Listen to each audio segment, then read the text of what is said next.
we delve in that we have this afternoon, mental health at the workplace.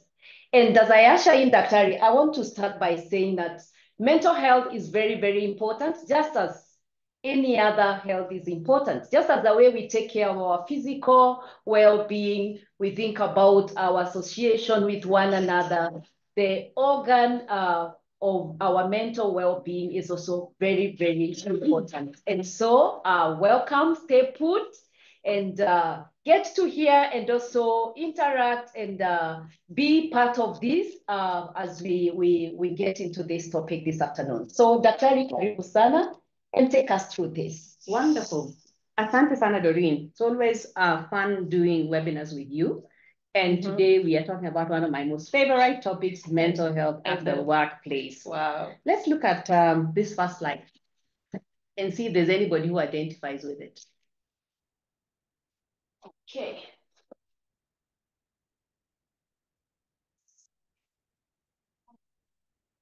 Share the screen. It's coming up shortly.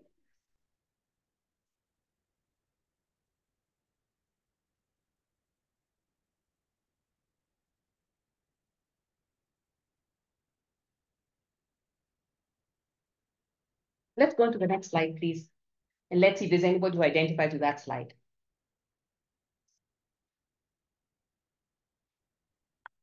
Oh, wonderful. So here we're looking at a typical work week.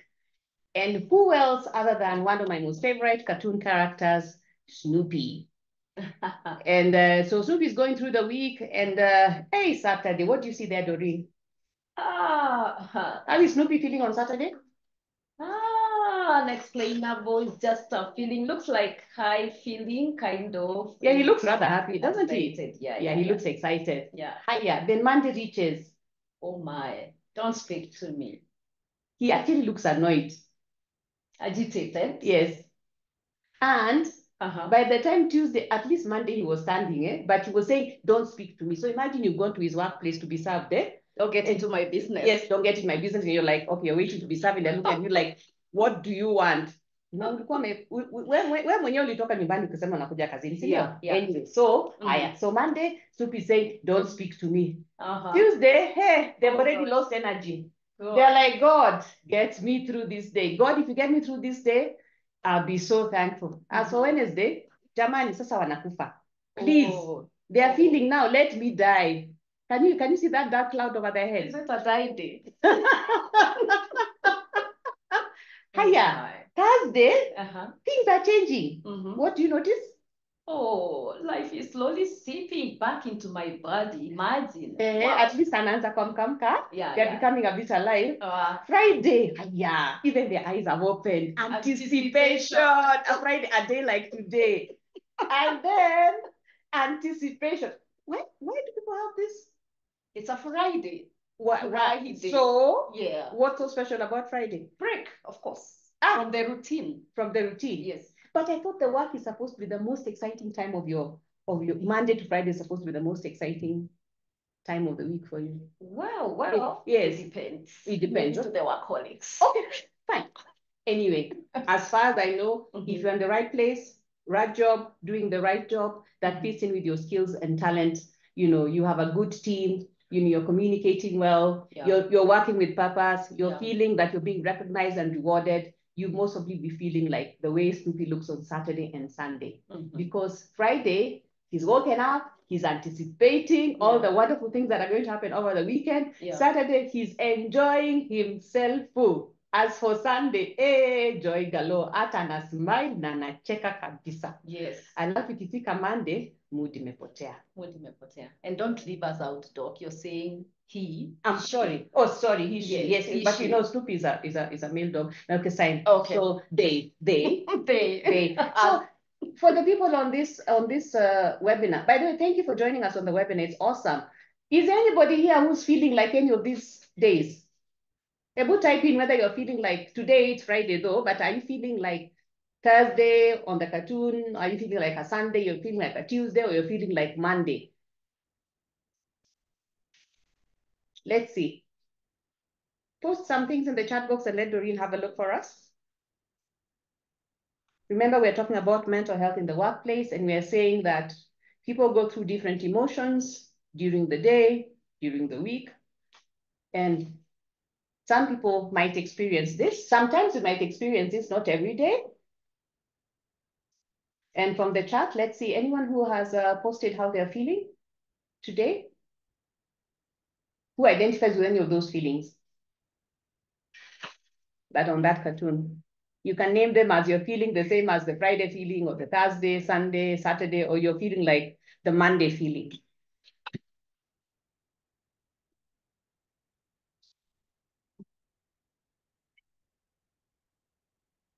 So, Doc, I can't see any chat here. Yeah, no but worries. I can see people are showing a thumbs up. Yeah, I think That so. means they're feeling good. Yes, okay. Yeah, sorry, I can, yes, we can see feeling like Monday, that's Mercy. Mercy feels like a Monday. And I'm seeing there that Jackie is asking us to increase the volume. Can you hear us better now? There is a Friday feeling. Oh, great, Janet, thank you. Anticipation. Grace feels like Sunday. Oh my. Yes. Feeling like Monday. Saturday. Yes. There's a Tuesday. Yeah. Okay. Yeah. Okay, thank you. Thanks for sharing how you're feeling. I hope you can hear us clearly. Let's go on to the next slide and look at the definition of what mental health is according to the World Health Organization. So according to the WHO, mental health is a state of well-being in which an individual can cope well with the normal stresses of life. They can realize their own potential. They can work productively and fruitfully, and they're able to make a contribution to their community. And it's not merely the absence of disease. And when that slide comes up, you'll see that mental health has both physical, mental, social, and spiritual components. And it can also be economical. Mental health encompasses all phases, all aspects of our lives. Okay? So it's a state of well-being where you can cope with the normal stresses of life. You can realize your potential. You can work productively and fruitfully, and you're able to make a contribution to your community. Next. Actually, when you're in good mental health, you should look something like this. Let's have some comments from our participants. How do those two wonderful ladies look?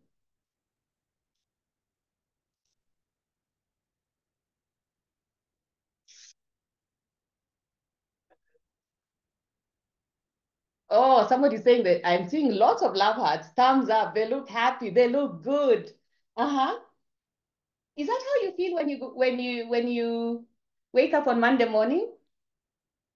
The way these ladies are feeling? Oh my goodness. Oh, somebody says they are crying. It's one of those days of don't talk to me. They look happy, agree, amazing, cheerful. Yes. Doreen, why mbona unatoa warembo chemeni? Yes, yeah, no worries, yeah. So please, we need to go backward, not next, but before, previous, yeah. So you're saying that, so we agree that's how most of us feel on Monday morning. Previous slide, please. And yeah, they're like, no worries. Yeah. Hey, they look happy, isn't it? How beautiful. Their faces are bright. They're like, yeah, it's Monday. I'm going to work. I'm going to make a difference. Yeah. But it's on a Friday. The week is coming to an end. That's fine. But what I'm asking is how many of us feel like this on Monday, the way these ladies are looking? Okay. So if you're in a state of good mental health, you would look like this. Because physically they look healthy, they look like they're well fed, their bodies are looking well toned. I'm not saying that, if your skin is not shining, that you're not mentally well. I'm just saying that our bodies carry our bodies are what houses our brain. And our brain is where we process our emotions. And what we eat, the way we move, our relationships with other people around us, and our ability to work productively and fruitfully is linked to the way we actually feel inside. So if you look at the faces, then you can actually tell many times how somebody is feeling by looking at their faces, the way they're interacting with their work, the way they're interacting with other people. So let's go on. Let's look at another definition from Public Health Agency of Canada, who defined good mental health as the capacity of each and all of us to feel, think, and act in ways that enhance our ability to enjoy life and deal with the challenges we face. I think one thing that's coming out from this slide so far is that life is never smooth. Life has ups and downs. Yeah. There will be stressors, which is normal. And if you're in good mental health, you should be able to deal with those challenges and be able to overcome them, or be able to adapt to them or live through them, and still be able to function productively and enjoy your life. Sure. Another way of defining good mental health is it's a positive sense of emotional and spiritual well-being that respects the importance of culture, equity, social justice, interconnections, and personal dignity. Yeah. So one of the things I noticed from this slide is that mental health is how we feel, think, how we feel inside, how we think, and how we act. And it's not just personal to us, but is also in relation to our environment. Absolutely. The people that we're interacting with, the culture around us, and it actually impacts what we think. They say, first of all, we have that triangle, the cognitive behavior triangle, in mental health, where we say that what you think affects what you feel, and then it also impacts how you act. And therefore, I would like us to then go on to the next picture. Next slide, rather. Now, there's some common myths about mental health. Doreen, have you ever heard somebody say that people with depression are just lazy? Yeah. You hear that quite often. Yeah. Why don't you just snap out of it? Yeah, because why are you spending the whole day? Yes. In your bed, just in your bed. Why can't you do anything? You're just there, and not knowing could be that somebody is actually suffering from depression, which is an illness like diabetes or asthma or high blood pressure, and is due to a neurochemical imbalance. And the reason why that person is spending most of their time in bed, or is not signing up for a time for work activities, or even not participating in family meetings, or even in family outings. They are no longer going to social places. When they're coming late to work consistently, you may find that they're finding they're easily irritated. They're not perhaps finishing their assignments at work in good time. Things that they were so sharp in terms of being able to do and participate and contribute so well, perhaps even in discussions. Now, even when you have a meeting, they're just quiet. You notice there's something strange, something is off. So people with depression are not lazy, they are unwell. And I modified PLWMH, say people living with mental health disorders, to say that you are living with. It's like I like to say, I have a cat. I am living with a cat. I am not the cat. Why do people not why? Many times one of the things that drives stigma in mental health is that people identify people who have a mental health disorder as the disorder. Huyu amenoki. Amechizi. Ndio hivyo. In fact, there was an article the other day, I was looking at it, because this has been the mental health month, and they were saying that there's this lady who has a son, I think, who has a psychotic disorder, and people would refer to her home as that home where the home of the mad person. So it is such languages that we are now saying that nobody is mad. Mental health disorders are common and treatable illnesses. And they are not the identity of the person. That's why I'm talking about person living with mental health disorder. Another common myth is that people with mental health disorders are violent. Actually, that is not true. They say actually less than 1% of people with mental health disorders are violent.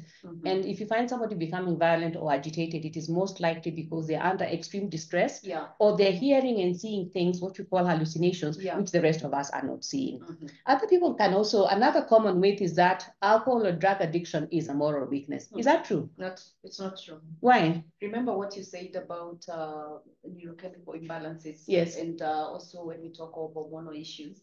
Because we've seen people going through, those who've been addicts, and sometimes they go through therapy, they go through they're taken for rehabilitation. Yes. But we get to know some of these things as a result of also biological issues. Yes. With that individual. So it's not necessarily a moral weakness. Yes. That is why there are many factors that should be featured for one to really get to know why is this reoccurring. Yes, and why is this person taking alcohol? In fact, many people who use alcohol and other substances, psychoactive substances that affect the brain, are actually treating undiagnosed mood and anxiety disorders, especially depression and anxiety. And so it's always important to try and to dig a little bit deeper, find out what is driving this particular behavior, because as we said, how you feel impacts how you think, and how you think will then drive your behavior, among other things around you.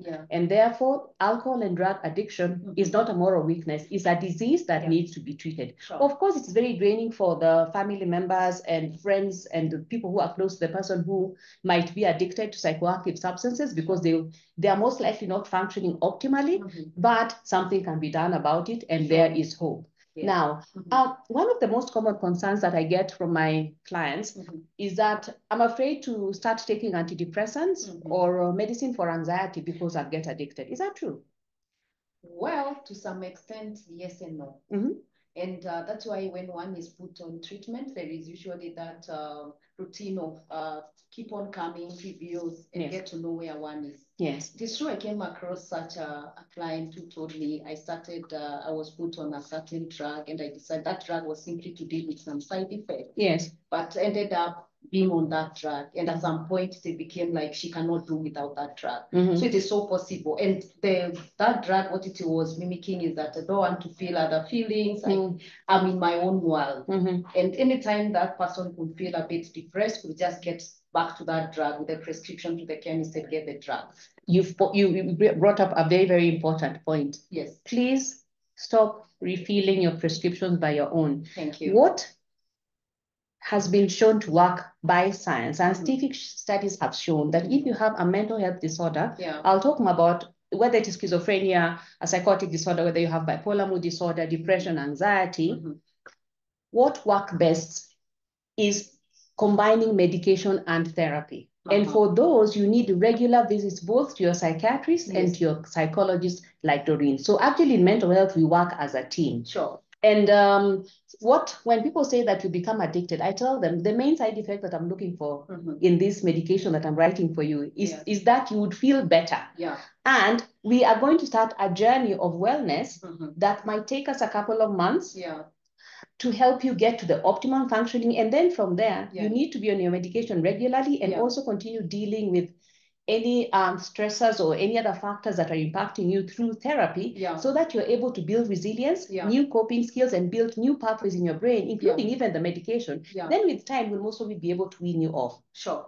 However, as in any given population and in any disease, there are people who will respond fast to medication. There are people who will respond slowly. There are some people who, perhaps because of multiple factors, such as, for example, they have what we call genetic loading, as in it's in their genes. They have a predisposition to getting depression or anxiety. Or they have a predisposition to getting psychotic disorders where they lose touch with reality. There are some people who, if you have such many of your relatives have a similar condition, then you're likely to be on medication for life, or you're likely to be on medication longer, as composed, for example, to a university student who failed an exam and went into a deep depression and therefore needed to be treated for depression for a couple of months, even as they get their energy back together, as they try again at what they were supposed to be doing, as we build up their support system. And, it's a trigger, an easily identifiable trigger that you are dealing with, and they don't have genetic loading. So if the medicine is not addictive, but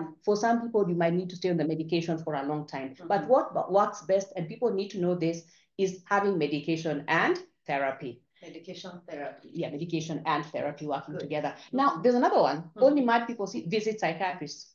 First of all, who are these mad people? Who gave the definition? Who brought about people coming up with someone is mad? I think a lot of it comes from our culture and our society. And therefore, that drives stigma, because people think that if you're referred to see Dr. Okech, or you're referred to see Dr. Chuguna, or Dr. Chitai, or, Dr. Masi Karanda, or you're referred to see Dr. Mashua, or you're sent to Mathare. or you're sent to Mathare Hospital, Yeah. that or you're sent to see Dr. Mongela or Dr. Mareko, Yeah. that no, that you don't want people to even know that you've been sent to see a psychiatrist, because they're going to label you as mad, and therefore as lesser and inferior as compared to others in society. Yeah. And yet that is not true. Your brain, your mind, and your emotions are an integral part of who we all are. Yeah. And as any part of the body can get sick, your mind can get sick, your emotions can get sick, you can get a brain disease that affects your behavior, your thinking, and your emotions. Yeah. And psychiatrists play a key role in promoting mental health wellness, saving lives, and making sure that we're able to function at our optimum levels.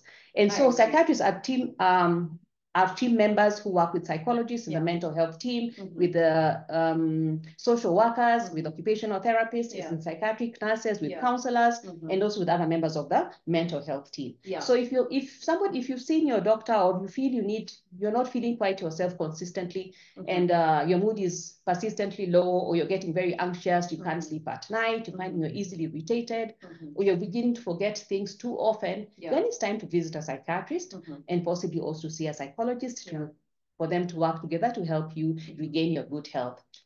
What about the next one? The psychotherapy. It's a waste of time and money. Is it? It isn't. Because health is quite expensive. I'm looking at it when one is undergoing other medical examinations and other clinics. Yes. Do they pay? Yes, they do. They do, yeah. And so it's not good for one to wait until it is too late. Okay. And that's when one presents. So it's not a waste of time, because we are looking at how best can you be able to function. Yes. How best can you be productive? Okay. And also become someone who is contributing with the society or the community that they're living in. So it is not. That's a myth. It's a myth. Yes. And we busted it. Yeah. Last but not least, the people living with mental health disorders cannot be productive and fruitful. Is that true? Not true at all. That's a lie. It's a lie, because there are so many people Yes. who are on treatment for various mental health disorders, who are productive, who are fruitful, who are amazing people, who are making a difference in their society, who are they're wonderful spouses, sisters, brothers, mothers. They're you and I. Like myself, I'm a mental health advocate and champion. Yeah. So I have lived experience of living with depression and anxiety. And I'm happy to say that being on medication and therapy has really, really helped me to be the best version of Vio that I can. Oh, yes. In fact, despite all those, KNH appointed me to be the chief medical specialist psychiatrist. Isn't that special? Thank you, Lord. Yeah. Amazing, amazing. And I cannot forget to say thank you to the wonderful team who support me at the department that I work at. I really work with a wonderful mental health team, all my colleagues and friends, my therapists, and the fact that, being able to do what I believe God meant me to do, meant me to be, is making a difference. And I think it also makes me a bit more empathetic. I'm not saying. And let me tell you, that's true. Is that true? You're one of the people I look up to. Really? Can you imagine? You impacted my life so much. You pushed me to that place of reach out. So you can imagine, you're causing lots of impact. I'm glad. You're so productive. Thank you. You Imagine? If your patients hear you talking about this, you'll be so encouraged because you are their you're their hero. Amazing. So you're doing amazing. So all is not lost. And the fact that you're going through a difficult time does not mean that what you're going through has to define you. So let's go on to the next slide. Awesome. And you can see people are celebrating you. Thank you. Thank you. Yeah. So, have you ever heard of this ship called the Titanic? Tell me. I've had it in different versions. You have? Yeah, yours. My version. Yeah. Oh my goodness. Now, did you watch the movie? Oh, that movie was amazing. You guys, if you've not watched this movie, The Titanic, it's a classic, all-time classic. So moving, so tragic, but also inspiring at the same time. And the Titanic is actually, it leads us to what happens to most people who have, what happens many times even in workplaces. We're talking about mental health of the workplace. About things that can actually make somebody who looks so well, so amazing. So well, so amazing, Doreen. Sorry. But underneath, there are things that are going on that might sink their ship. Yeah. So the Titanic was the most modern ship of its time. Yeah. It had top of the range engineering. It was touted to be unsinkable, unstoppable, had the most amazing, I mean, it was like business class of business class in terms of shipping. And at that particular time, people paid a lot of money to get into the Titanic, and they were going to cross from, I believe it was from the UK to go to the Americas. They were going to cross the Atlantic Ocean. And the people who engineered the Titanic said that nothing could ever sink that ship. Wow. Unfortunately, when it was on the high seas, something tragic happened. And that is why it's a story to remember that sometimes, even when we feel that we are invincible, we need to look out for things that are going on in our lives and around us, small things that can build up to be something that can actually wreck your life. So let's do a poll. Let's see what people are writing on the chat. So what, for you people, I know you've heard about the Titanic. So what wrecked the Titanic? Was it a mountain? Was it brakes? Was it poor steering? What's your answer? What wrecked the Titanic?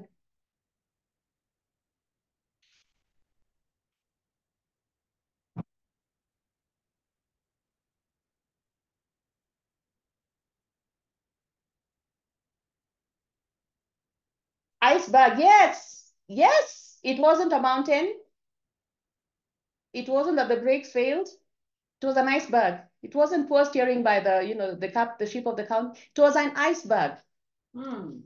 And by its very definition, an iceberg is like a mountain that is underwater, and all you see is a small tip of it at that. So when you approach an iceberg, you think that all you're seeing is just like a small tip. It's just like a small thing that is jutting out of the water, and you're thinking, see this one, I will just go around it and pass. Underneath, that is just 1%. 99% is underneath. And that is why when people in shipping see icebergs, I'm sure that nowadays they can detect them from so far away. Yeah. They steer very far away from them to avoid them, because they know that just like the Titanic, you can come to a very tragic end if you hit an iceberg. And that takes us to the depression and anxiety icebergs, because those are some of the two most common mental health disorders that people actually experience in life. And many times people don't know that this is what people are experiencing. So if you look at this picture, you actually see a picture of an iceberg. Can you see the white part? It says depression, what you see and what you don't see. So depression is one of the most common mental health disorders that people worldwide experience. In fact, studies in Kenya show that 1 out of 4 people coming to general facilities, for the health facility, to a health facility, 1 out of 4. So if you count 1, 2, 3, 4, 1, 2, 3, 4. Yeah. Every 4th person almost is suffering from silent depression and anxiety that has not been diagnosed, but yet they have come because they're having persistent chest pain. They are not sleeping well. Their diabetes is out of control. Perhaps they're getting frequent asthma attacks. And what you don't see is really, really impacting the functioning of this person. So their ability to enjoy life, their ability to respond to stress. Remember about that first slide about being mentally well and healthy. And therefore, in this depression iceberg, they say that if you're at work, you're most likely to see somebody who is, I'll start from the extreme right. Who is withdrawing socially. Okay? You're supposed to be having meetings. They excuse themselves. Okay, you've given them an assignment. They're finding it, they're handing in their assignments late. They're finding it difficult to to concentrate and to be able to put their work together. Okay. You might find that even in terms of social gatherings, whether it is now in the community, family events, they used to go to church before, they used to go to have a party, or they would go to other places. They're not going anymore, they're just at home. You might notice changes in somebody's weight. Somebody might drastically lose weight or put on a lot of weight. Okay. You'd find that most likely you might find somebody who used to be the first person in the office. Now people are supposed to report at 8. At 7:30, then they're already there. Yeah. Now they're coming in at 9:35 at 10. And even then, when you look at their faces, they are tired. Why? Because what you see is they're struggling to get out of bed. Yeah. You see changes in mood. Depression is defined as persistent low mood and sadness. Yeah. Lasting 2 weeks or more. Yeah. Without, any major stressor that has been going on. And then feeling of hopelessness and feeling overwhelmed. Yeah. And loss of interest in activities that one used to enjoy before. Yeah, sure. You might find that I've talked about low mood and sadness. You might find changes in appetite. Somebody's eating a lot or not eating at all. Yeah. And this is not just in the workplace, even in our homes and in our families.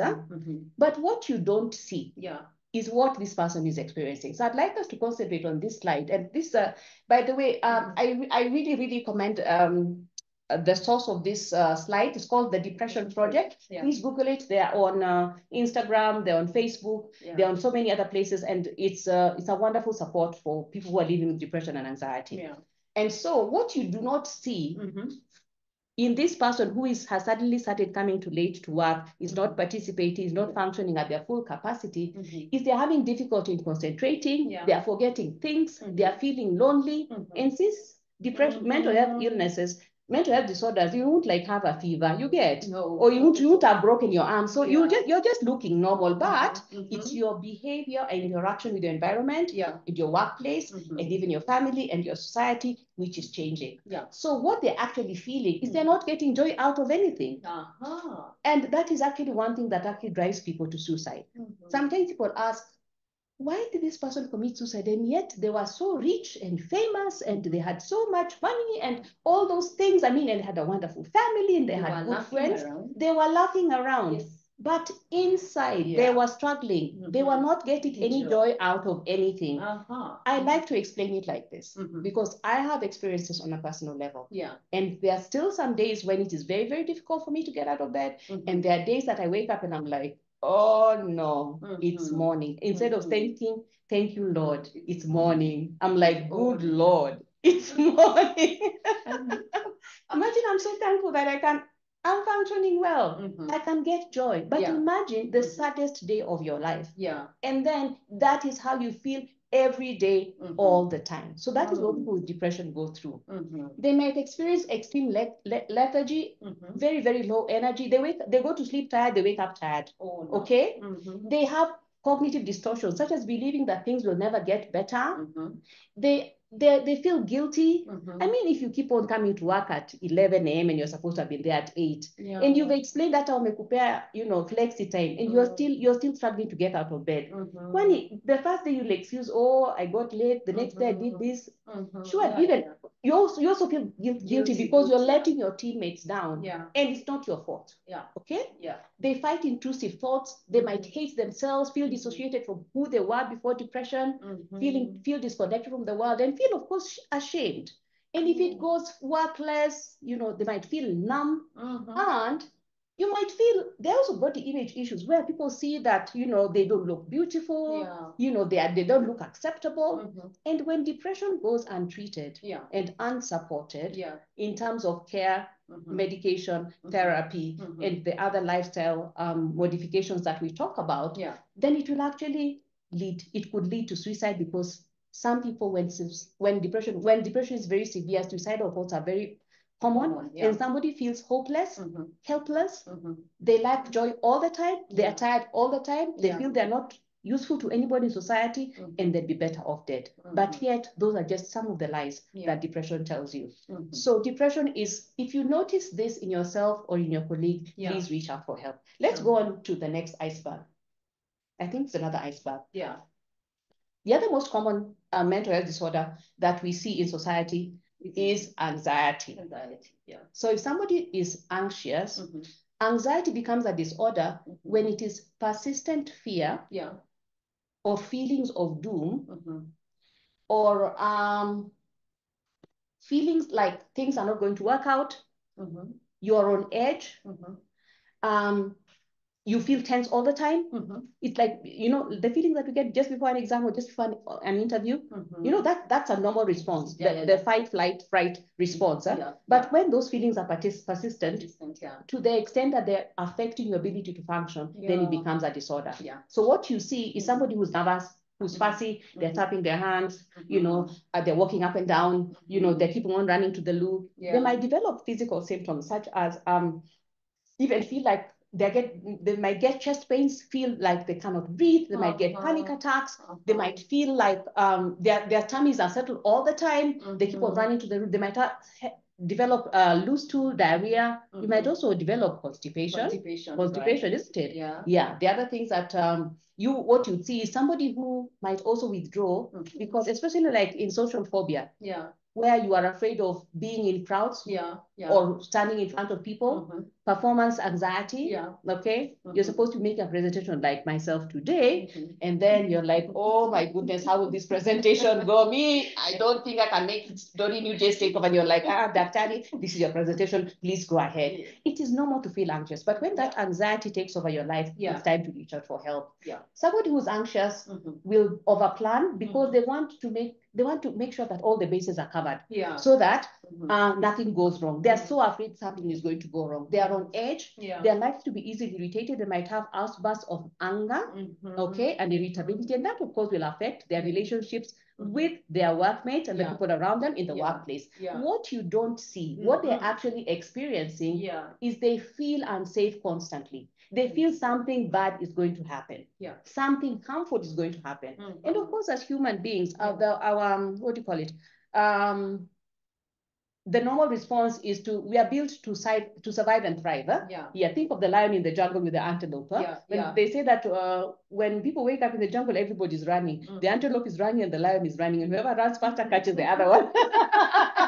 So everyone is simply just running. Everyone. Yes. And sincerely, my dear, I know you are an athlete. The way some of us were also athletes in those days of 10 and a half, 10 when you were in high school. But even if you're running, you think you can run forever. Yes. So actually, if you're anxious all the time, there's a time you're going to reach when you actually get burnt out. So what you don't see is that this person is constantly feeling unsafe. They are second guessing everything they do. They're wondering, did I do this right? They are checking their work so many times. That's why they're handing in their assignment late. That's why they you know, even when they're doing the exam, they're not sure they've read the correction, the question correctly. Even when they've finished an assignment, you know, they've gone home. They've even handed it in, but they've gone home and they're still thinking about it. There is constant mental chatter. They have intrusive thoughts. They find it difficult to sleep. You've gone to bed. Tossing and turning. They can't sleep. Okay? They are so self-conscious. They're wondering whether they're loved. They're wondering, as I talked about, chest pain, feeling like they're a burden to others, feeling especially, there was a time they used to talk about the African tumbo, where they're saying that if an African is psychologically distressed, watasema tumbo inamuuma. Small children, many a time when they are distressed about something, or maybe something has happened in school, no wana tumbo leo siwezi kwenda shuleni, unaona? So, and Doc, another point reminds me that the muscles that really take care of anxiety are usually the muscles right around the stomach. Right around the stomach. Yes. That is true. That captures the, anxious feeling. That, yes. And then also, anxiety can also come about because of, traumas that we have gone through. And all this, we're just saying that these are common mental health issues that people face that impact their functioning at work, at home, and in the society, and that need to be addressed when they reach a level where now they are impacting your ability. They may impact you negatively. Your ability. You're not productive. So much. Yes. You can't do so much. Let's go on then to look at one or two figures there in the next slide. So I've already talked about depression and anxiety being two of the most common disorders worldwide. And 1 out of 4 outpatients attending Kenyan hospitals for general medical conditions have undiagnosed and untreated major depressive disorder and general anxiety disorder. So how can you know that you need to seek help? The next slide actually shows two very simple questions that we need to ask ourselves, and let us see what they say. That will give us an idea on whether you need to seek help or not. Okay? Yeah. So if you look at that slide, it basically has 4 questions. Yeah. And these 4 questions, at the top it says, over the last 2 weeks, or agree type it, let's say, or for ourselves, let's ask ourselves and our audience, over the last 2 weeks, how often have you experienced or been bothered by any of these things listed below, by any of the following problems? Number 1, over the last 2 weeks, have you felt little interest or pleasure in doing things that you normally enjoy?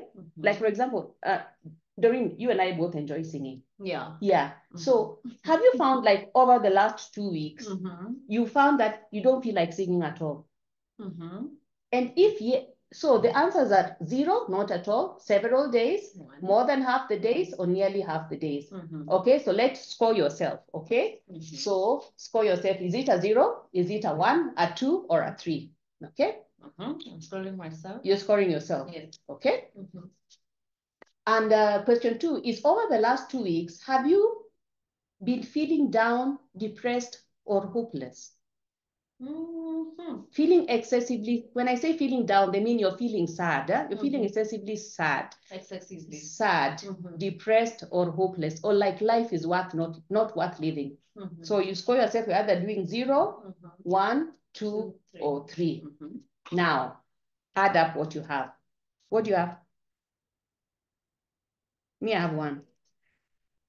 My score Okay, is I have 1. You also have 1? Yes. Now, these are very simple questions.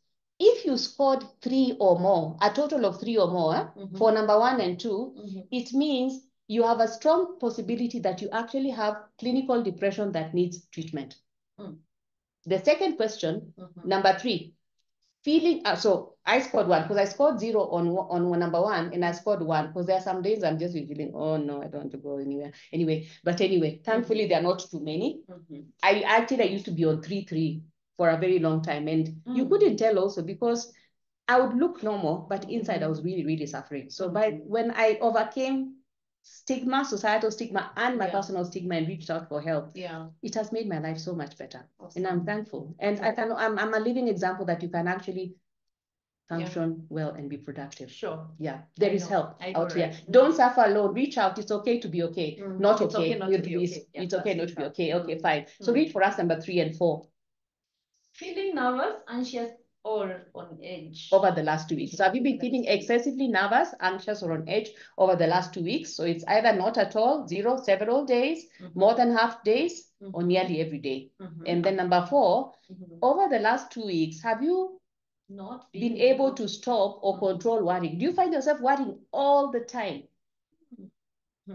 Feeling like something bad is going to happen? You're worrying. And you're not able to stop. So the thoughts just going round in your head. So you've scored yourself? Yes. I have a 1 there again because I have 3. On number 3, I have 1. And on number 4, I have a 0 actually. So my score is still 1. So basically what we're saying here, now questions 3 or 4 screen for anxiety, that is general anxiety disorder, panic disorder, post-traumatic stress disorder, and social anxiety, with a score of 3 or more of these 2 items suggesting the strong possibility of clinical anxiety. So people, by the way, we're going to email you these slides. So just make sure, if you have registered, we'll email you the presentation. Yeah. Once, if you score 3 on either of these things, either of these 2 scales, number 1 and 2, or number 3 and 4, it then means that you either have clinical anxiety or depression that actually is impairing your functioning, is impairing your fruitfulness, is impairing your productivity, and you need to reach out for help. Let's go on to the next slide. So why should we even be discussing this topic? Why is mental health important at the workplace? Because untreated mental health is very, very, very expensive. It costs. It costs millions. Studies have shown that it costs the employer a lot less to identify people with mental health disorders and support them in their well-being, to promote mental and physical wellness, of course, which go hand in hand, and to prevent mental health disorders than it is to treat them. Wow.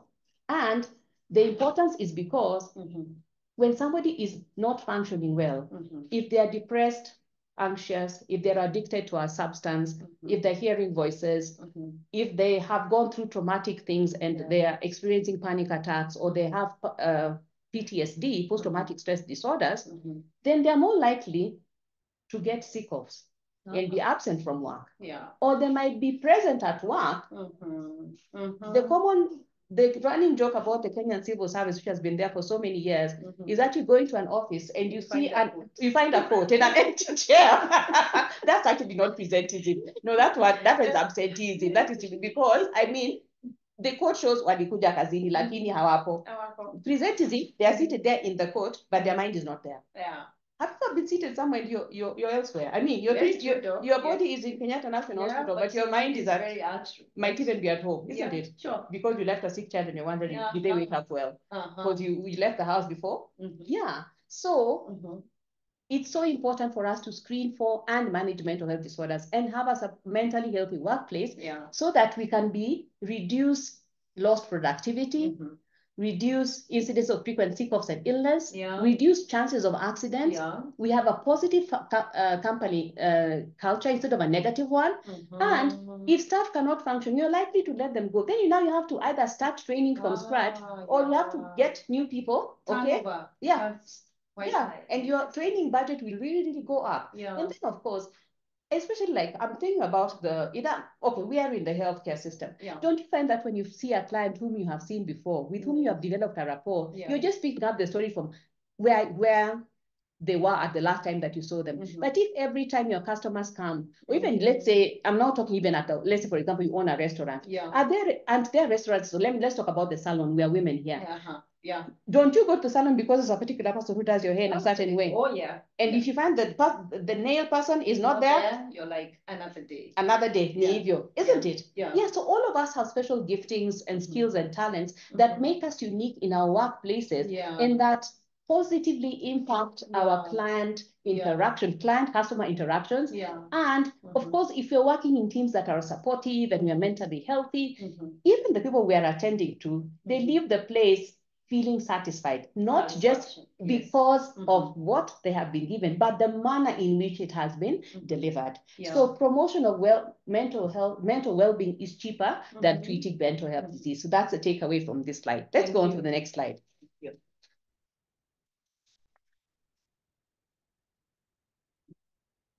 So we've seen that it's very, very important it's expensive to treat any type of illness, but more so mental illness, which many times is hidden under that iceberg and is not written on our foreheads. And therefore, we need to look out for one another and be more proactive. So let's look at some common signs of mental health at the workplace. You'll notice changes in behavior or mood, noticeable changes such as increased irritability, mood swings, and we've talked about social withdrawal. Untreated mental health disorders will decrease in performance. You find somebody is consistently missing deadlines, or they're making errors in their work, or they are not productive, as productive as they were. So you notice changes in productivity, and especially in any industry, but more so the healthcare industry. If you make errors, we are working on live human beings. If you give the wrong lab result, and if we write the wrong medication, or if you dispense the wrong medication, or if you don't, operate properly. I mean, we've had issues, like if you operate on the wrong patient, not only have you negatively impacted a person and their family behind them and the whole community in terms of their support system, but it also has legal implications. And therefore, it's cheaper to look out to build a mentally healthy workplace culture so that you can reduce absenteeism. We talked about common signs of mental health disorders at the work: frequent absences, arriving late without a valid reason, inability to focus on tasks, or somebody forgetting even that they were supposed to have come for a meeting or an assignment, complaints, physical complaints such as headache, fatigue, unexplained stomachache. difficulty in falling asleep, staying asleep, okay, which will then, somebody is fatigued the next day because we're not able to sleep at night, okay? Or they are trying to medicate themselves using psychoactive substances that make them feel better, okay? If you notice that a colleague is withdrawing, okay, they are avoiding social interaction with colleagues or reluctant to participate in team activities, ask in private, how are you? How are you really doing? Is there any way I can help you? That's why it's important to have mental health buddies at the workplace. Okay? Other common signs of mental health disorder at the workplace are visible signs of distress, such as crying spells, panic attacks, outbursts of anger, okay? Increased use of substances such as alcohol or drugs as a coping mechanism, changes in appearance. Now imagine, Doreen, I wish these guys could see how wonderful we are both looking in pink. Oh yeah, hey, we are nice. Yeah, we are good. As we say, it is Friday. We are looking so nice. And then we are anticipating the weekend. And then you, Doreen, who's always looking like, you come in, you've not even combed your hair, your lab coat you're wearing it kind of upside down, inside out. Yeah, they wonder, hey. That's why it's good for us to be one another's mirrors. Yeah. If you see your colleague or even yourself, you've just rushed out of the house wearing one blue and one pink, so hey, neglecting personal hygiene, significant changes in appearance. Yeah. You could appear at the office, instead of slaying us with your normal perfume that normally slays us, you are slaying us with another, I think, body odor. Body odor. Hey, Ogao, my sister. Anyway, so you might find somebody's offering critical of themselves or others, leads to unrealistic expectations and says, Doreen, why are you laughing? See me, I'm laughing. So we are saying, hey, please, let's look, be your neighbor's mirror, be your colleague's mirror, be your sister's mirror, your brother's mirror, let's be one another's mirrors. Yes, higher tuendele. So these are signs, signs that there is something, there's an iceberg, kuna iceberg. But today when you go home, people who are on this webinar, please tell your family that you are talking about the Titanic and some icebergs, and discuss some mental health things. Yeah, sure, let's go on, please. Okay. So these are some common causes of workplace distress mentally. One is unclear work directions. You are employed? Yeah. Two? Give me an example, Doreen. I'm employed? Yes. I'm not given my job description, what I'm supposed to do. Yes. So you knew you're coming in as a manager to do 1, 2, 3, 4, 5. Yeah. Suddenly you've also become the accountant. Suddenly you're also the tea lady, especially, I'm sorry, but sometimes our gender they say women do a lot of soft work in organizations that are not paid. Yeah, they're the ones who talk nicely to people so that we understand one another. Na hiyo ni kazi kama ingekuwa mwanaume alikuwa analipwa. And boy child, we are not honoring you. You are very important. Yes, but we are saying unclear work directions. So when you do not have unclear work directions, there is a lot of space for, there's leeway for you to be given extra work and to be even overworked and underpaid, and it will impact your health negatively, both physically and mentally. Poor work-life balance, poor boundaries around your life and work. You carry your work home, your work follows you home, your work even follows you inside the bed. Okay, I don't want to talk about adult things here, but really, tusituache kazi kazini, alafu tukifika home tukue home. Yes, so that, when mzee, ya baba, mzee, and mama, and if you're single, ready to mingle like some, and anyway, let's not go there. But basically, you need to have a balance. Otherwise, if you're carrying you're working 24/7. Hey, you're not the energizer bunny. You will burn out. You'll burn. Yes, bullying. Yes, usichome na usimchome mwenzako. Please give people time. Even if you are an employer, give your people time to rest. There is it a policy that came up that public service that if your employer calls you, yes, when it is time is up for you to work, yes, odd hours, yes, then you have a right to pick that call, and you can report them. Yes, I think there is something like that. I think that's a directive like that. I think that is a good directive. Yes. And it's important for us to have balance. Life works better when we are balanced. Because when you go either on one side also, when you carry your house, all your house to your workplace, jamani, please, ulikuja kufanya kazi. Yeah, sure, yes, sure. yes. So please, let's leave home at home and work at work. Of course, they overlap. Yeah. But as much as possible, let's try and have some boundaries. Yeah. Boundaries are protective. And Yeah. boundaries promote good mental and physical health. I like that. Yes, Yeah. yes. Now, other causes of common distress at the workplace are bullying, discrimination. Can you imagine? What is discrimination? Anyways. Discriminating. When we used to do stigma, sorry, I'm answering my own question. We say discrimination is treating somebody lesser because you perceive them to be different or lesser because of inequality. Whether it because, for example, you know, like you guys are not seeing Doreen, but she is pretty light skinned. Na mimi ni chocolate. So so just because Doreen is jealous of my, it's not true though, of my chocolate skin. Yes. Hey, now she decides she can't sign for me to go for, you can't shagua me to go for a workshop. Imagine. Yeah. Yeah, or discrimination because of your last names, yeah, something like that. Yes. Getting to know which name is this. Yeah, which names. Funny you, Nakudisa Doreen. You chose to be born in where you were born? No, I didn't. Ama your parents chose. Even me sikutuma. Yeah. I'm going to change my name. I'm going to call myself somebody like a Chinese name. Unaonaje? See, our Kenyan runners, they go to other places, then they hear they're called they're called Swedish. Then you're like, hey, okay, ni sawa. We thank God. But I'm saying discrimination. When we don't treat one another fairly.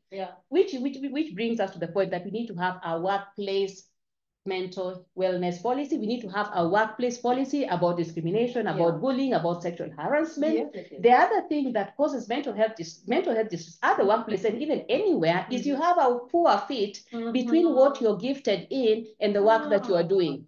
Okay? Poor talent competency fit. Wow. Okay? And therefore it's good for us to evaluate ourselves. Of course, sometimes we take the job that is available, but hopefully you can be able to work, either make lemonade out of the lemon that you have been handed, or to be able to work your way to the area that actually fits better with what you're actually doing. And in fact, we have a hospital talent committee, and I'm really looking forward to just looking at how we can have a better work talent fit at KNH. Awesome.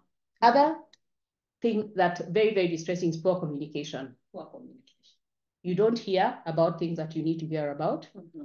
Or you hear about them last minute, or you hear them on the corridor, instead of it being communicated through normal channels, whether it is good news or bad news. So having a clear, concise communication, and communication that goes back and forth, and that is timely also, and that is coached in terms that are people friendly, is not just top-down communication. I think is very, very important to mental health. Do you agree? I agree. You totally agree. Let's please handle that last one. Favoritism, unequal treatment, stigma. Yeah, simply that, just like an example that Doc gave is workshops comes up, people want to go for some treats, but there is a certain group. Yeah, they're the ones always going. You come from where I come from, you can be the only one to be part of this clique. Yes. That's stigma. Yes. Favoritism. Yeah, that is an equal treatment. And should be able, your workplace should be mentally healthy enough for people to say, enyewe hapa, how come Doreen is always going for all this? What about David? Yeah. And Doc, remember, this is where we spend most of our time. Can you imagine? Yeah, by the way, we spend lots of time at workplace. It's true. Yeah. This can really take a toll on an individual if it is not looked at. Yeah. So we hope that we're giving you food for conversation. Thank you so much for keeping engaged, and all the thumbs up and the comments that we're seeing on the on the wall. Thank you. Let's go. We're almost done. Yeah. So what are some characteristics of mentally healthy workplaces? Yeah. a workplace is said to be mentally healthy if people feel supported, they feel happy coming to work, and they're comfortable talking about their mental health and anything that is impacting them, whether it is physically, socially, spiritually, mentally. Okay? Where there's a positive workplace culture and an understanding that mental health is everyone's responsibility, and therefore you look out for one another, the way we do at the Department of Mental Health at KNH. And where stress and other risks to mental health are recognized and managed, where people feel safe and supported to talk about mental health, and where mental health support is tailored for individuals and teams.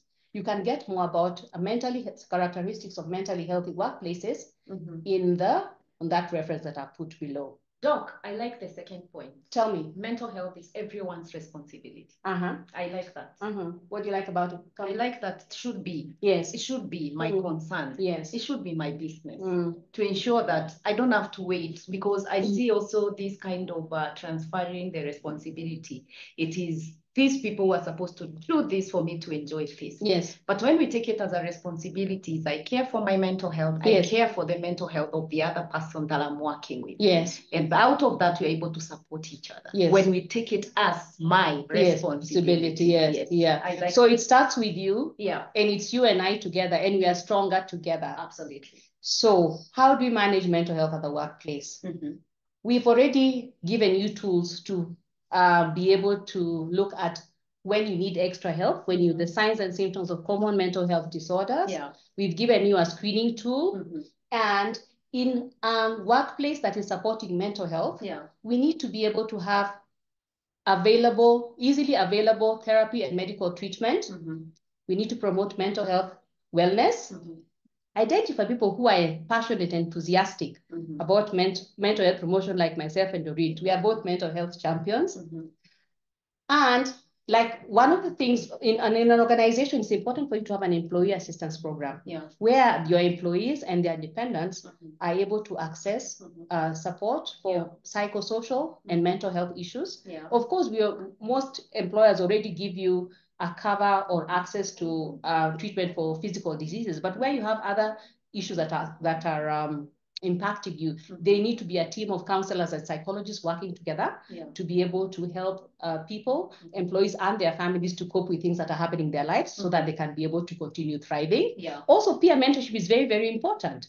People who live with mental health disorders or people who have lived experience, they're called lived experience experts. Like I'm a lived experience expert in depression and anxiety. By the way, I have Jamani, naomba nitaji-advertise. I have a special interest in women's mental health. So if you're a woman and you're experiencing signs of depression and anxiety, if you've gone through trauma, if you are a survivor of sexual and gender-based violence, Doreen and I actually work together a lot in that particular field. So please reach out to us. And there is no shame in reaching out. Because as we say, there is no health without mental health. Yes. So the other ways in which you can manage mental health at the workplace is to develop a culture of no stigma. Provide mental health support to one another. And it's okay to go to come to the Department of Mental Health to be seen, or to go to see your psychiatrist or psychologist. If you need a mental health day off because you are not feeling well, then you can be given that particular day. And you have regular breaks, you have break rooms, you have green spaces. Green spaces have actually been shown to really have a calming effect on the body and the mind of people. You have the way things are built in your workplace and in the area where you are operating. Is there even a pathway where somebody can go to take a walk? Clean, well-lit, even pathways and roads. Okay? And I'm talking about even, so that the cobblestones are not, one is pointing up and one is pointing down. Tunaenda kufanya tizi unaanguka, unavunjika. Sasa unakaa nyumbani tena 3 months. Akwendangi hivyo. So we're just saying that all the things around us support are important for our mental health. And our mental health is also linked up to our physical health. And of course, support for management. That is the most important. Management supports, yes. It's key. It starts at the top. Yes, managers. Yes, please. You're one of the managers. Yes, I am. I am. That's why I'm doing this. Yes. And in fact, tusikike tafadhali. Yes. In fact, we are actually going to present this to the hospital management because as a wrap up to the Mental Health Awareness Month, actually on Monday. Good. And so the Ministry of Health has actually produced national guidelines on mental health at the workplace. And each organization is supposed to apply those and develop a mental health wellness, work planner, and apply that policy, have a mental health wellness policy that is tailored to the organization, drawing from the national guidelines, and have wellness plans and work plans, have wellness champions, and people and work together with other stakeholders so that their employees and even the customers who we serve in whichever field are able to thrive. Awesome. Yes. Awesome. Great. That's beautiful. Now, what's the very last slide? Actually, we're almost done. We're 2 slides away. Yeah. I hope what we're talking about is doable. Tuendelee. Yeah. So here's some mental wellness tools that you can actually, I'll ask Doreen to help me read through them. And I'll ask you, people who are our friends and our colleagues who are on this webinar, as we wind up the webinar, pick up 1 or 2 things that you think you'd like to work on or that you're already doing. Okay, great. Gratitude journaling, 3 good things. Every day find out 3 things that you can be grateful about, even as you start your day.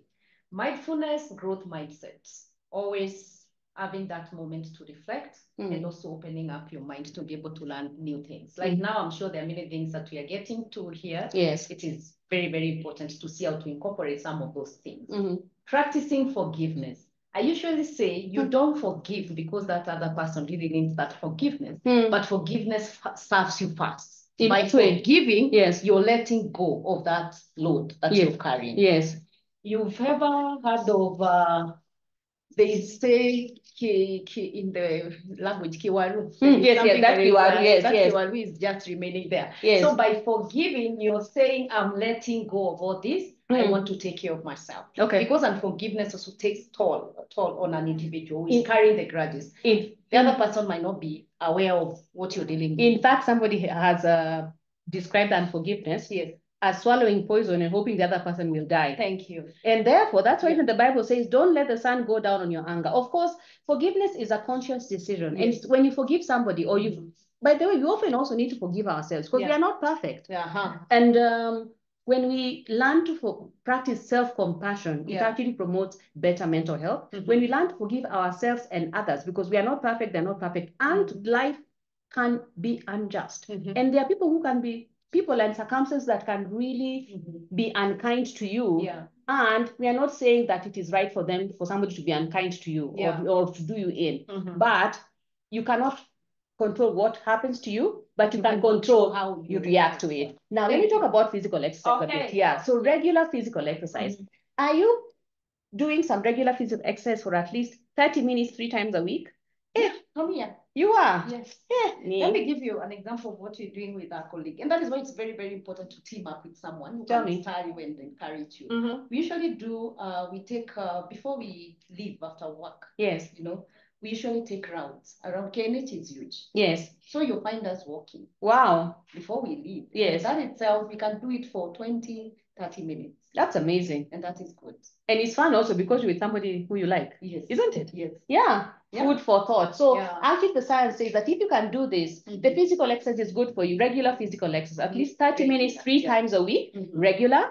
And even if you can't do 30 minutes at a time, you can do 15 minutes. Isn't it? Yeah. I don't, like, for example, just giving an example with KNH. Yes. Go upstairs. Yes. We have all the way to 10th floor. Yes. Don't do the lifts or using the staircase. And that itself is still part of the exercise. Yeah. Where you can be able to cut a little sweat. Yes. Yes, that's exercise. Yeah, I totally agree. Now, our mental health is affected by what we eat. There is a very, very big connection between what you eat and your brain. Yeah. And try and minimize processed foods, carry a healthy snack to work, hydrate, and once in a while, fast. Wow. Very, very important. No, it's important. Yeah. It resets your body. Yeah. Yes. In fact, this time I was doing a no sugar, no gluten challenge for a man. You should have seen me, the girl. Stairs that I could not climb before in church. I mean, nilikuwa naenda mimi ndio huyo, aches and pains hakuna. I was like, wacha, this is me. So me, antairudia. But what I found out was I was doing it as part of a group. So when I stopped doing the group work, alone imekuwa kali. So I think nitakurecruit with the bread. Yes. Yeah. Oh, no, I'll get. Not on sugar. You're not on sugar. Yes. And what about gluten?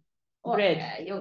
I'm not anything about bread, but gluten, wheat actually can also rejuvenate that cure. There are foods that actually. People were laughing. Yeah, they're laughing. Oh, mutuko pamoja. We will recruit you. Yes. Have you reached home and the bread is calling you from the fridge? You need some better. I have been nimetumwa. Tuko wengi. I'm seeing the reactions. Yeah. So doing a no sugar, no gluten challenge. In fact, we are supposed to be doing there's a challenge tutaanza hiyo quarter 3. Inaitwa well at work. Well at work. Wow. Culture change. Well at work. Yes. Great. Yeah. Right. Yeah. Watch out for that webinar. Yeah. So keeping your brain active is also important. Your brain is a muscle. Like if you don't use it, the more you use it, the more it is stressed. Yes, apart from doing your regular work, learn a different skill, learn a different language. Yes. And give back. Give back. Yeah. Give back to society. Yeah. They say that actually when you give, what is it? You know how there's something about to give is better than to receive. Yes. Blessed are those who give. Yes. And those who receive. Yes. Now, studies have actually shown that if they did experiments where somebody there were people who are being given things, people who are receiving things. The ones who are giving, their brains lit up more in the happiness than the ones who are refusing. Because I think, Doc, that is such a fulfillment. You're seeing, you're supporting, you're helping, you're giving to someone, but still such a hormonal kind of good hormones. Yes, but with boundaries, Sio kupeana kila kitu, isn't it? So everything in moderation. Yes. Giving back, cultivating spirituality. You came from somewhere, and God is there. Yes. God made us, and He doesn't just want to see you on Sunday or on Friday. Yeah. It's good to have a relationship with your Creator. The higher power. With a higher power. Yeah. And then having good friends. Actually, as we end this webinar. Yes. So I belong in this group where, a number of us are almost retiring. Retiring from what? We will retire. RE-TIRE. But we have served this country, and we are privileged to continue serving in now senior positions. Yeah. Maintaining good social ties. Each one of us need to have just social ties. Good. You need to have 2 or 3 friends who you can just be yourself with, even if you are the president. Yes. They can tell you this is going well, this is not going well. Yes. They can applaud you. There are days you can just tell them, I do not understand what these Kenyans are. I am trying to help them. They are just complaining. Who are they? How are we? Yes, how are we? Yes. You need to have friends who will tell you, Doreen, hey, Jamani. Leo ni aje. Yes, and people at your level, okay? Yeah. And of course, you need to be mentoring those people behind you, and you also it's good to also have mentors.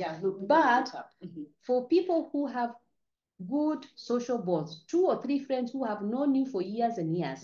If you don't have any, build 1 or 2 friendships, where you go through thick and thin together. That will give you a long, healthy, and happy life. Absolutely. Yes. Thank you. And it will prevent you from having debilitating chronic diseases. It is true. Angalieni siku hizi Dr. Google akona kila kitu. Sawa, we have talked about work-life boundaries, and also boundaries also around your heart and your mind. Boundaries about what is important to you, walking in your purpose. These are all webinars among themselves. But basically we are saying, you are at work. I like that accent. Ulitoka kwenu ama umetoka kwako kufanya kazi, kuhudumia Wakenya, to offer a service, a product, and try to take very good care of your body, your soul, and your spirit. so that you can remain mentally well, mentally healthy, be a productive member of society, deal with stresses, and continue thriving. In fact, able to angalia the next slide inakaaje. And as you say that, Doc, I'm remembering that, you know, you are the only house that you ever live in. Oh yeah, by the way. If you're not okay, even that house that is right there, it may not help you. Even the beautiful mansion. So take care of the wonderful mansion that you have been given by God. You only have one of them. So here's our friend Snoopy. So Snoopy says, at some point, you just have to let go of what you thought you should happen and live in what is happening. What is happening? Yes. The reality. The reality. Yes. Ni hivyo. Kama ni hivyo. Yes. Doreen, I'm chocolate. Ni sawa. I'm appreciating that. And if we can be able to do this, we can also pass it to our next generation. That is our children. In what way? Because I've seen many children don't also appreciate who they are. Yes. And I've dealt with even some of the teenagers who have changed, you know, they have bleached, they have changed the complexion of how they look, simply because they feel they are not enough. Yes. But the moment we embrace and celebrate and appreciate who we are, then that one will become a very great way to. I so agree. And you know, anyway, if we're all chocolate skinned or rangi ya kao kama wewe, it would be boring, sindio? Dada. It will be boring. So diversity differences are good, and we need to embrace and appreciate them. Yes. In fact, be unique. Yeah. I saw on a mat once that please stop trying to be other people. Concentrate on being yourself, because being other people is already taken. So be you. Do you. Be you. Do you. You are great. Wonderful. In ending, before we do a short Q&A, be like these seeds. They tried to bury us. They didn't know we were seeds. Oh my. Somebody's like, yani, unafikiria umelemewa na hiyo kulemea. It's okay. It's for a season. Go into the ground, nurture yourself, and arise. Yes. As a beautiful, thriving flower. Awesome. Asanteni. Wow. Thank you so much, Doc, for that amazing presentation that we've had this afternoon. And thank you so much. You can see you're receiving claps, flowers, loves. We celebrate you. Thank you for amazing conversation. And as we bring this to a close and allow some, we get to respond to some questions here. I want to say, Doc, that mental health happens in a continuum. Yes. Whereby you can find yourself today, you are not okay, but you find yourself again at a better place. Okay. So no one should ever beat themselves too hard. And if you feel that you cannot be able to manage what you're experiencing, what you're going through, I want to say that help is available. Don't just sit there and say, oh, I don't know where I can be able to go. You can even come right away at Kenyatta National Hospital, Department of Mental Health, and you can be able to get that support. So let me look through to our chat. Thank you very much, Doreen. You've made this so much fun for me. And let's look at what our colleagues and friends have said. Okay. Yes. I see so there are some requests for being sent the presentation. If you put in your email addresses, we'd be happy to send it to you. Or your WhatsApp numbers, we'd be happy to send it to you. Yes. Okay, Doc, I think there is a question here by a friend says, what might be the cause of one feeling that he has a bad smell and that his colleagues are experiencing having the same feeling about his body smell? This happens only when in school and not at home when he comes home. This is a sign of what mental health problem. Hey, Alfred, thanks for reaching out. It could actually be a sign of what we call, there are people who experience that. It could actually be something physical going on in terms of your brain or even in terms of your nasal cavity, but it could also be a sign of a mental health disorder. Please reach out and be evaluated by a psychiatrist. Thank you, Doc. Is feeling tired, that is Sabina, is feeling tired all the time a sign of mental disorder? Sabina, feeling tired could come from both a physical or a mental disorder. It could even be coming from anemia or something like having hypothyroidism. I would suggest that I wouldn't say that feeling tired alone or feeling tired only is a sign of a mental health disorder, I would suggest that you be evaluated by a physician, and then from there they'll be able to tell you whether you need to see a psychiatrist or not. Thank you. Eunice, can we say narcissism is a recurring depressive disorder? How can one approach someone who, okay, these are 2 questions. Yes. How can one approach someone who has been into depression, maybe to seek for medical assistance? Remember, this is a pure narcissist. Will they be helped? Okay, thanks, Eunice. Now, narcissism is actually what we call a personality disorder. It is, you put the question away, I can't see it anymore. Okay, sorry. No worries. Narcissism Okay, yeah. is a personality disorder. It's not a recurring depressive disorder. It's a set way in which somebody views views themselves and views people around them, in that they feel entitled, they are self-centered, they find it difficult to empathize with others, and it is an unusual way of relating with people that is harmful to the people around you. Narcissists rarely change unless they have a really, I would call it a Damascus moment, like Paul to Saul. Yeah. And unless they're willing to put in the hard work of working with a psychotherapist to look at the dysfunctional ways in which they relate with others, and are willing to modify their behavior. If you think that somebody needs assistance, you can suggest it to them, but you cannot force them to go. Yeah. As they say in my mother tongue, Yeah. you can take a cow to the river, but you cannot force it to drink. Yeah. Sure. I hope that's helpful. Wow, thank you for that response, though. Being yes, to those who are okay, nice presentation. Someone had to leave because of their day. That's okay, and the presentation will be shared, as Doc said. Being that someone has seen some changes in me, that's Rosalida, that depicts mental health issues. How can she or he help? How can I be approached? I'm not sure I understand that question. Is it that as someone sees changes in me that depict mental health issues? Yes. How can she or he help? Yeah. Please take it. I'm looking at it this way. Someone who has seen someone needs help and they are genuine enough, they always be able to call that person and get to find out exactly what is happening. And by that simply that person creating an environment whereby the party in question feel that they are not judged, they can be able to express, then that becomes an easy way to even give that support. So I think for me, the first thing should be create that safe space for this person. And also refer them to professional help. Yes. Yeah. Refer them to professional help. Once you get to know exactly, because also seeing changes and it's a twisted, it's like asking, I'm the one who has out someone. Yes. But if there is that environment, then you can be able to get to know and then refer to the appropriate people. Okay, I'm seeing there anonymous attendee asking, how do we see you for women mental health issues? The first slide has my contact, but also I like to tell people it's the truth. If you put in Dr. Violet Okech contact into Google, it will bring my number. Wow. I'm Googleable. Googleable. Yes. I like that.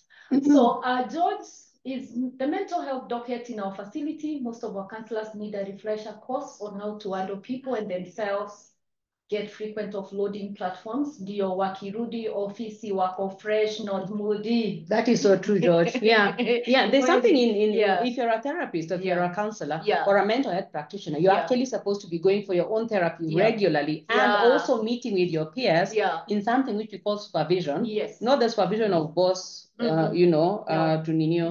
to mentee. It's the supervision of you're sitting and talking about the cases that you have gone through and how they have impacted you within your peers, so that you can give one another feedback and support to maintain your own mental health. So we totally agree with you, George. There's need for that, and also personal therapist. Yes. Is also very, very important. See your therapist as often as you can. There's a comment here from David. The major thing affecting medics, can you see it? Sorry. Is the major health affecting medics is the inability to hold grudges not being able to exercise, not able to balance work and social life, being able to find someone to talk to. We are here, talk to us, but life is made up of choices. And when you talk about not being able to exercise and not being able to balance work and social life, you might need to talk with a psychologist or with a counselor so that you can look at the way you are leading your life. Maybe you are having poor boundaries in terms of saying yes to everything and to everyone, and therefore you don't have time for yourself. Remember, there's only one you. And if you're trying to fall apart, bye-bye. Bye-bye. That's true. You don't have a spare. Yes. As you're saying, I will take spare dog coverage. Yes. I'm working with the Dr. Caroline. Yes. Yeah. There isn't. You're still one person. Yes. So take up another one. Somebody is saying, let's have the code to update CPT points. I believe that that will be sent. Do we please put in your email addresses so that we are able to send you the presentations and CPT points. Thank you for that compliment. Wow, Rachel. To start our podcast. It was so relaxing. Oh my. Rachel, you have so made my day. Thank you so much. This is a great webinar. Rachel Kaboro, you need to have a podcast. This was so relatable and relaxing. You mentioned that ladies can reach out to you about their depression and anxiety. How do we contact you? Google. My phone number. Google. Is 0789 821004. Again, my cell phone number for WhatsApp is 0789 821004. Thank you, Grace, for your kind comments. We are very grateful. Thank you, Cyrus, for putting in your email address. Wonderful. Wonderful. Thank you so much for the feedback. So helpful. Oh, we are so glad that you guys enjoyed our presentation. Yes, we'll share the slides with you. Yes, and the recording too. Wonderful, wonderful. Thank you. Daktari, is hysteria a mental disorder? Hysteria is a layman term for when people experience extreme emotional distress, but it is not classified as a mental disorder. Yeah, I think we'd call it more of an acute stress reaction. Sometimes my head, an anonymous attendee says, sometimes my head just feels so full with limited concentration on work. Is it a mental disorder? I think that is a sign that you need to reach out for help and evaluation. Thank you. Yeah. Such a vibrant, thank you, Maureen.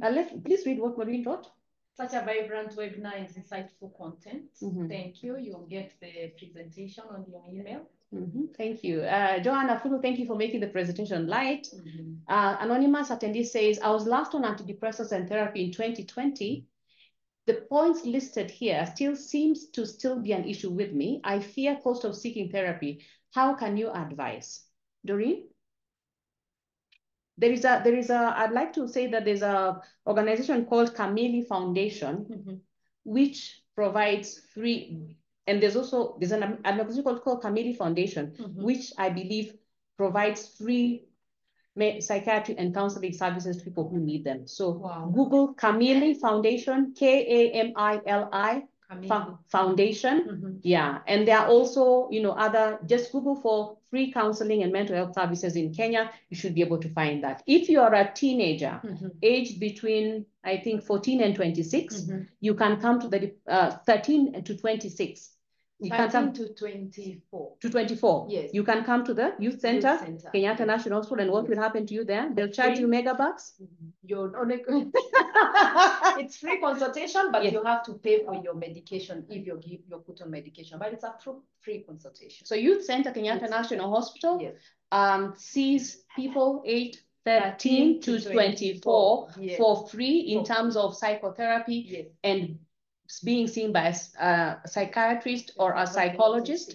And the services run from Monday to Friday from 8 a.m. to 5 p.m. Thank you. Thank you. And maybe it's another thing to say about that is please keep on your the visits that you are given. Yes. 2020. Yes. And then we are 2024 because she's talking about, I can see all the points listed here seem to be still an issue with me. So do your follow-ups in terms of if you're given clinics, please attend. And also the healthcare providers who see you are human beings. If you find that, let's say you're being given up, your appointments are too frequent and you're not able to make it, you can ask for longer time in between your appointments. And now we need to really close. Maybe let's look at one or two. What can you do, Doc? What can you do when you have continuous psychotherapy sessions with your patient and they do not seem to get better? I think it would be good to have a second opinion. Definitely. Yes. Yeah, you can always, if you're not moving, Yes. you don't have to keep pushing. Yes. What you can do, you can be able to refer Yes. someone else to take it up. I think that's true. That's in order. Pauline! Pauline Manje, wow! Oh, yes. Thank you so much for my colleagues. Hey, thank you, thank you. Thanks, Pauline. It was awesome work with you. You're amazing. Oh, yeah. Yeah, thank you. Thank okay, you, people. Thank you. I think, Doc, we need now to bring this to a close. Yes. And thank you for having a lunch date with us. And I hope that you've been quite enlightened with this presentation that took place today. And look out for more presentation in the future. And for now, what do I have to say, Dr. Rin? It's okay not to be okay. It's okay not to be okay, but speak up. Yes. Thank you very much. And good mental health starts with you and I. me. Yes. Yes, it is our responsibility. Have a wonderful weekend. Till next time. From Dr. Violet Okech and Doreen Bai. It's bye-bye. Bye-bye. And remember, where are you, the Snoopy? Which one? Are you anticipating? Where are you at? Bye-bye for now. See you people. Enjoy your weekend. Bye-bye.